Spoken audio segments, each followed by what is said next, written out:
Hi, I'm Lee Partridge and welcome back to Cowley TV for another pre-match show ahead of our game against Bristol Rovers.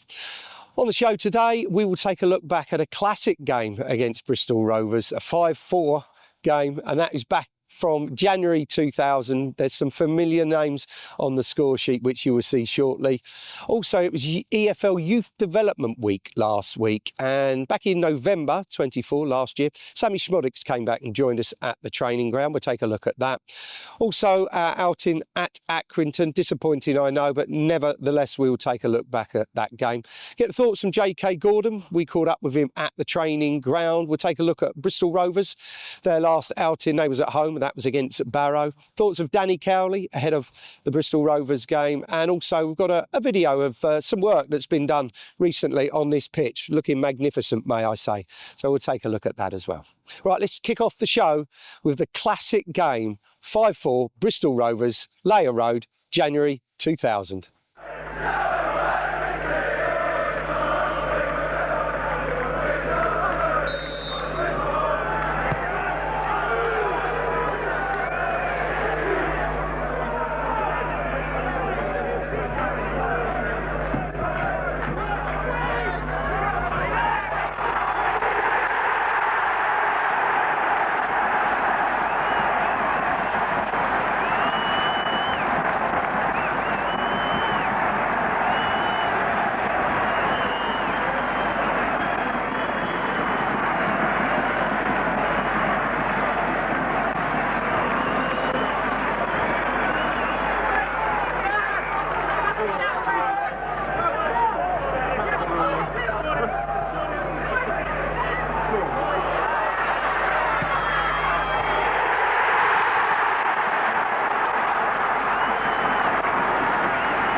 Absolutely, a classic game, 5-4 against Bristol Rovers from January 2000. McGavin, Dogood, Loire, some classic names for a classic game on the score sheet there. Do you remember the game? Was you at the game? Was you even born? Some great memories from Layer Road. Last week was EFL Youth Development Week, and we're going to take a look back from November 24 last year, when Sammie Szmodics, one of our own, that came back and joined us at the training round, and we got his thoughts on that day.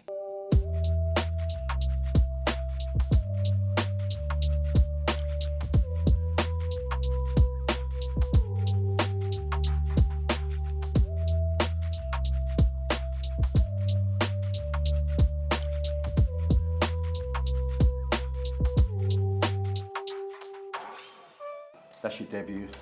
I'll talk a little bit about, you know, your physical shape then compared to what it is now, and the journey that you went on. Oh yeah, I did, yeah, sorry. Like hits the post and it comes out bang. Comes out, yeah, poacher. And then just under 10 years later, obviously the Man City goal, which will show that. Yeah, no worries.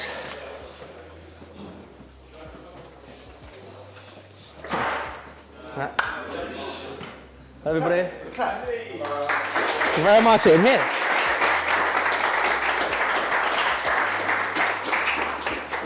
Smods hasn't changed much. This is in 2002, age 7.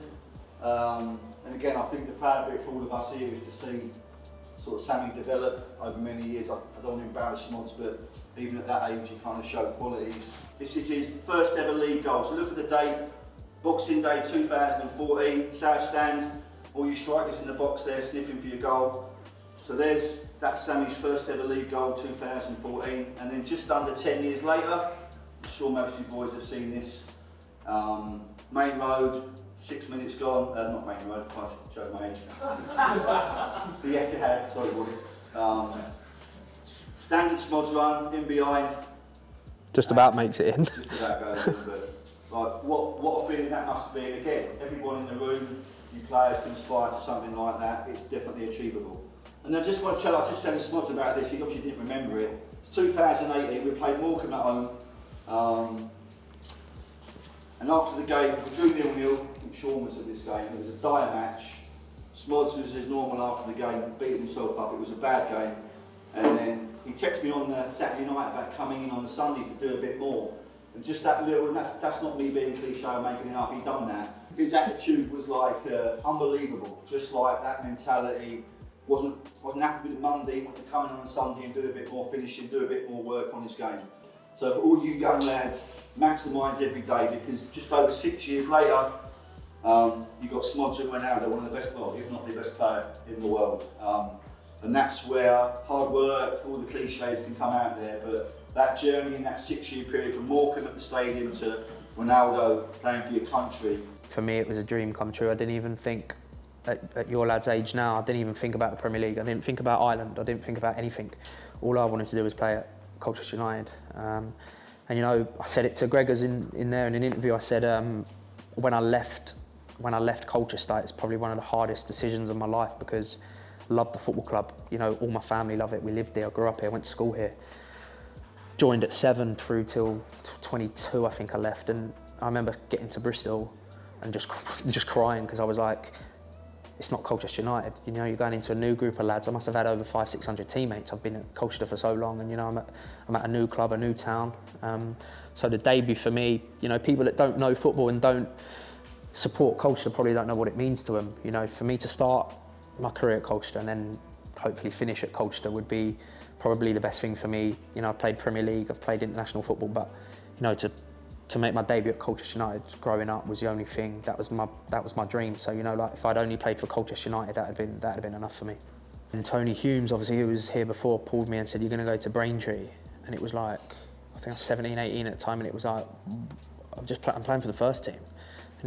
And I'd never thought non-league football I'd ever end up there. He was like, "You're going to go and play, you know, just to get a bit of men's football in you." And I was like, right, okay. And obviously Nicky and Danny were there at the time. They were brilliant with me. And I remember going on the Tuesday night, you know, lads were turning up like their paint gear. They'd been at work all day, and I'm like, straight away, it's an eye-opener to be like, wow, like I've got the training ground is exactly the same as when I was here. And I'm like, it's an absolute eye-opener because it's like, oh wow, like if I don't make it here, that means I might have to play at that level. And don't get me wrong, it's a really good level, but you don't get anything. You don't get everything given to you there. Like you're training Tuesday, Thursday nights. You know, we went to Halifax, which is 4, 5, 6 hours away. We done it on the coach in the morning for the Saturday game, and I was like, "Oh, we're not going up the night before?" And he was like, "No, go up on the day." And it's like, oh wow. So it's probably one of the best things that's ever happened to me because, you know, like Baldy said, I only played 3 games there, and then they called me back. But it was such an eye opener to be like, do you know what? I was so comfortable at Colchester United. It was so comfortable for me. Even at 18, 19, I was like, I could probably just see myself being here for the rest of my career and not really ever challenging myself. And then it's like, you're going to Braintree. And it was like an eye-opener to be like, oh wow, like, don't know how much he's given to you here. And I said it. I'd done a bit of a talk when I was at Blackburn, the same Blackburn training ground, swimming pool, everything's absolutely beautiful. And you've got lads there, that League Two teams come in. I think Colchester come in for a couple of the young lads. Like I remember Bawley speaking to me about a couple of them. And I was like, I said I'll pull him. I'll go and see if he wants to come. And he was like, I don't really want to go and play in League Two, Smods. And I'm like, oh, mate, like you've got to go and play games of football. He's at Blackburn in the Championship, got everything given to him. He thinks League Two is like a step down, you know, like I've come from League Two and gone that way. So you sort of take it as, not an insult, but you take it like, mate, League Two is a very good standard. You've got to be a very good football player to play in League Two. You know, the outside world doesn't think so. But I'd just say like, it really opened my eyes to like, it's proper football down there and it's people are proper playing for their money, playing for to pay bills. And it was like, I was only a kid and I was like, oh wow, it made me realise like how lucky you are to be here, which probably made me even hungrier to achieve them goals, like I said earlier. Like Bawley said, I went from League Two to the Championship and the jump was, I'll be the first to say it, the jump was too much. It was like, I'm not good enough to be in the Championship just yet. Bearing in mind, when I was at Colchester, we was in League Two, so I'd never really done it in League One either, so I've sort of skipped League One out. Luckily got a move then from Peterborough to Blackburn, and in my first year at Blackburn, really struggled being away from home.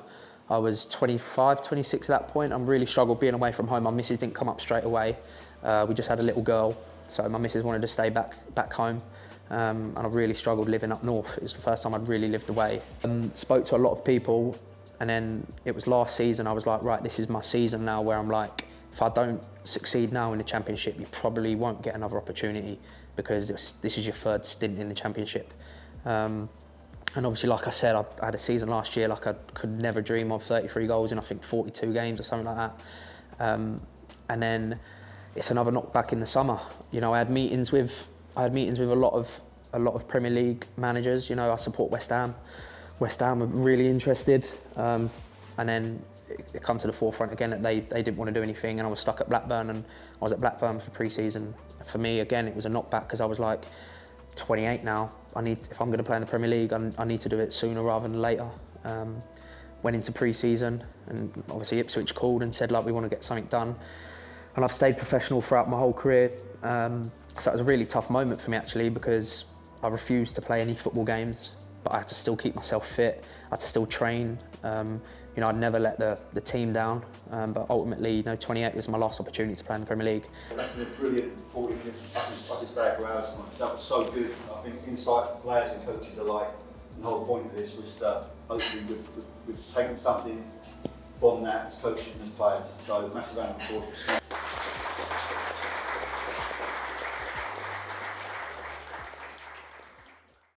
Always good to see our former players back here with us at Colchester United. And that was Sammie Szmodics that joined us back in November. Now let's take a look back at the game against Accrington. Not the performance or the result that any of us wanted, but let's take a look back anyway.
Putting that game behind us, moving forward to this week, and we caught up with JK Gordon at the training ground to get his thoughts on how training's gone ahead of the game against Bristol Rovers.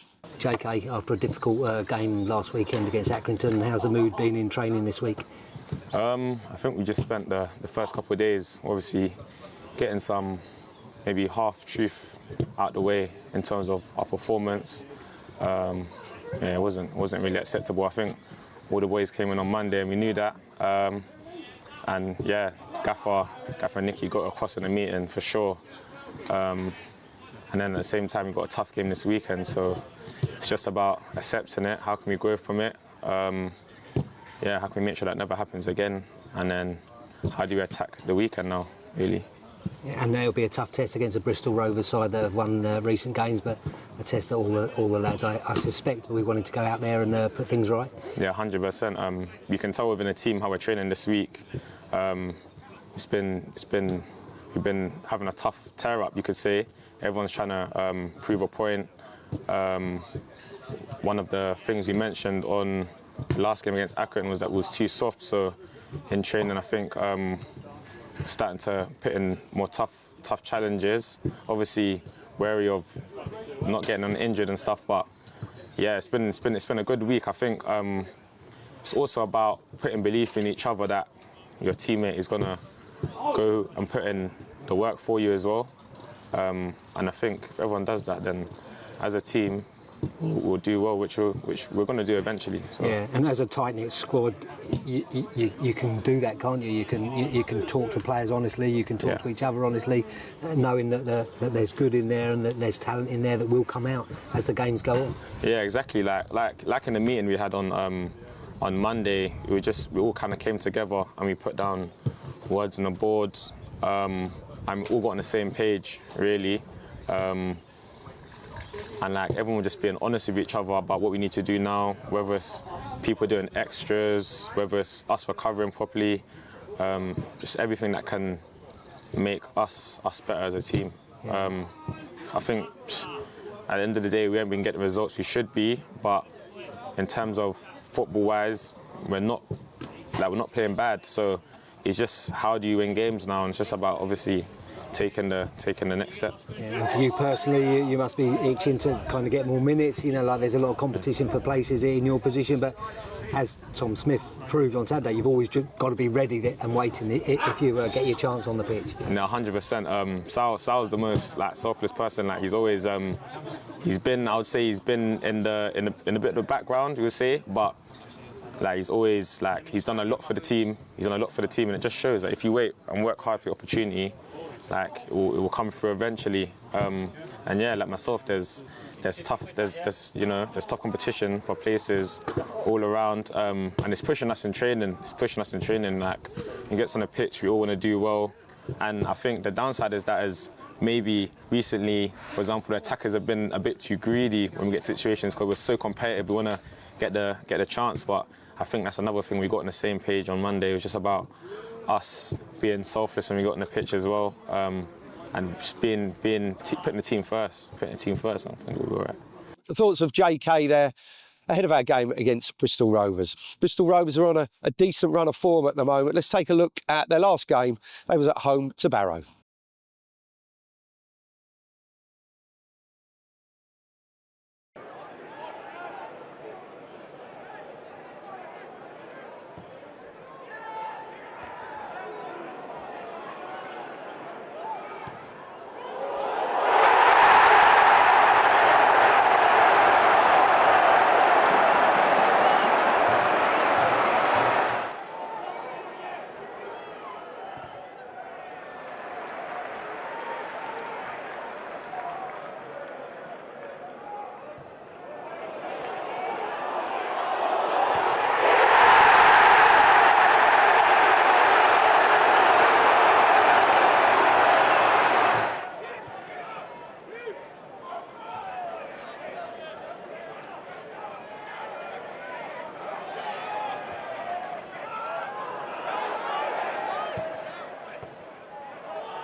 Bristol Rovers last game against Barrow, a 2-1 win, so maybe there's a few things in there for us to look out for ahead of us playing them. Let's get the thoughts of our head coach, as always, Danny Cowley. Danny, as you've always said, there's most times in football there's a chance to put things right the next week, the next game.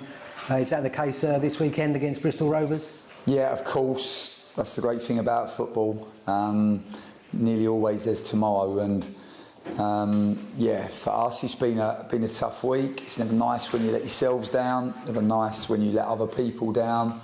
And we've had to live with that pain, and we've had to take responsibility, be accountable, try to learn from the experience so that it doesn't happen again in the future. Because we were well short on Saturday, and you know, we had a group of supporters that would have worked all week, most of them. They would have got up at the crack of dawn, maybe 4 o'clock, 5 o'clock in the morning, travelled 250 miles to get to Accrington, just to get behind a team that they love. And we didn't give them anything. We didn't give them anything. You know, and when we did in the second half, and it looked like we were going to get back into it, quite quickly then the War got sent off, and it made it tough from there on in. So it was a difficult day, but one that we had to endure, and we had to live with, and we've had to try to come out the other side. And I think early week it was to try to understand the whys, and whenever there's always going to be disappointment when the expectation of what you think is going to happen is so different from the reality. So yeah, it was to understand where that performance come from, why it happened, and to try to take the learning from it, which is what we've done. And yeah, off the back of doing that early week, is to, you know, at some point you have to draw a line in the sand, and you have to move forward. And like you rightly said, Saturday's a great opportunity to try to respond in a positive way. Yeah, we've spoken to J.K. Gordon, and he said much the same thing, but the fact that it's a tight, good group, that it allowed them to say those hard truths to each other, and between the staff and the players and the players and the players, and move on and try not to let it happen again in the future. Yeah, well, we have got good players, and they're good people, and I think that it hurts more sometimes when you let other good people down. And I think everybody knows in the group that we all have each other's best interests at heart. So when you know that, then you can be that much more honest, because you know it's coming from a good place, and you know it's only coming from a place where we're trying to help each other. But sometimes you do have to look in the whites of people's eyes, and you have to speak the truth and deal in the truth. And I know that we live in a caring, sharing world now. But sometimes, you know, this is elite sport, and it can be brutal, and sometimes you have to get to the truth quickly. So we've done that. We've, you know, responded on the training pitch, but if I'm honest, Greg, as we trained well last week, and the idea of training well is to then play well on a match day. So yeah, Saturday is a great opportunity against a very good Bristol Rovers team. I think a team that have won 5 on the spin, and to do that in this league is not easy, because it's such a tight league and there's so little between the teams. So it's a brilliant achievement in itself. I think they have a very good team. They were relegated last year, but they bring a lot of good players down to League Two. Been aggressive with their recruitment in the summer, so we understand the challenge in front of us. But I think, yeah, ultimately it's not about Bristol Rovers. It's about us getting back to being us and doing the things that we need to do to be able to give ourselves a platform to play the way that we want to play. And yeah, we have to put all of our energy and our focus into achieving that come the weekend. And obviously, just before half-time, Matt Macey comes off. How is he, most importantly, and how's he responding to the protocols that are in place for concussion injuries? Yeah, well, we've had it tough with injuries. We only had 3 injuries really at the beginning of the season, but we had 3 key players out in Ben Perry, in Ellis Angelo, and Will Goodwin, all that have physicality and athleticism. So they were a real loss to the team. And then, of course, yeah, we lose our captain, Tom Flanagan at Crewe, and then Matt Macey, our goalkeeper at Accrington. And yeah, the good news is he's feeling much more himself. It probably took till Tuesday. The nature of these type of injuries, there's always a trauma, and the human brain is a complex organ. And yeah, it took a little bit of time. He definitely had some symptoms still Sunday and Monday, so it's meant that we haven't been able to start the protocol as early as we would have liked. But ultimately, his health is the most important thing, absolutely. But yeah, the good news is, come Tuesday, he felt himself, and he was actually back on the grass today. And yeah, now he's just living the concussion protocol. So we're hopeful that he'll be back soon. And in the meantime, we have a brilliant deputy in Tom Smith, who, wow, if there were football gods, then he'll play brilliantly at the weekend, because he's a great kid. He's so selfless, always the team first. I thought he did brilliant when he came on Saturday against Accrington. It's so difficult for the goalkeeper to come into a game, the hardest position to come into. But kept a clean sheet when he was on the pitch, and yeah, we'll be hoping for another one come the weekend. Danny, reflecting on last week, but also moving forward to our game against Bristol Rovers, who are on a good run and will be tough opposition. As you can see, the pitch looking absolutely fantastic behind me here. We've got a short video to show you some of the stitching work and the work that's gone on recently for the pitch to be up and running and looking as good as it does.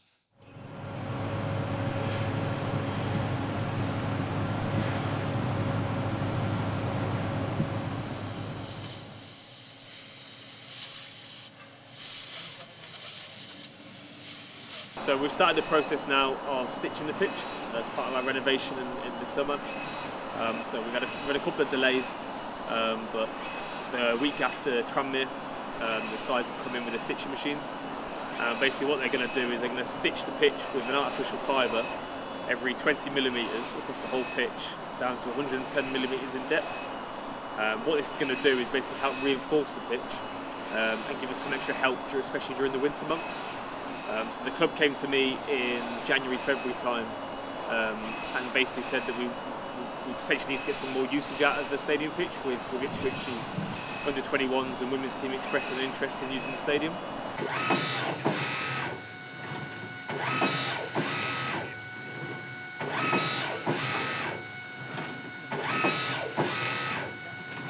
So once we've established that we needed a hybrid surface, we then approached a company called Sisgrass. Sisgrass are a company that work all around the world. They've stitched the last couple of World Cup final pitches and a lot of the World Cup stadiums.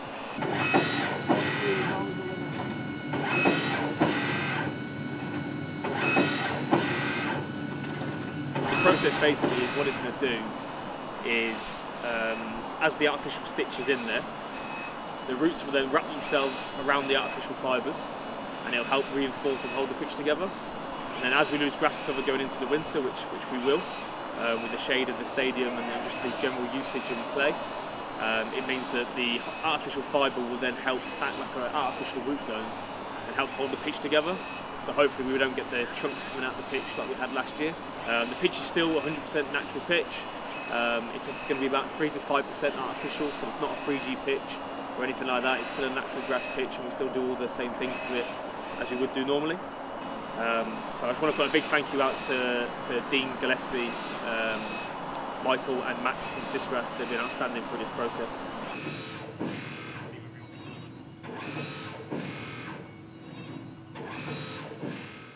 A short video of some of the stitching work that's been carried out recently. Right, that's about it from me. Just to let you know, as I'm sure you do know, tickets available, and tickets available on the day of the game against Bristol Rovers. It's going to be a tough one, but there's no reason we don't put last week behind us, move on, and hopefully get 3 points for Colchester United. Get down here, cheer on the lads, and until next time, it's goodbye for now.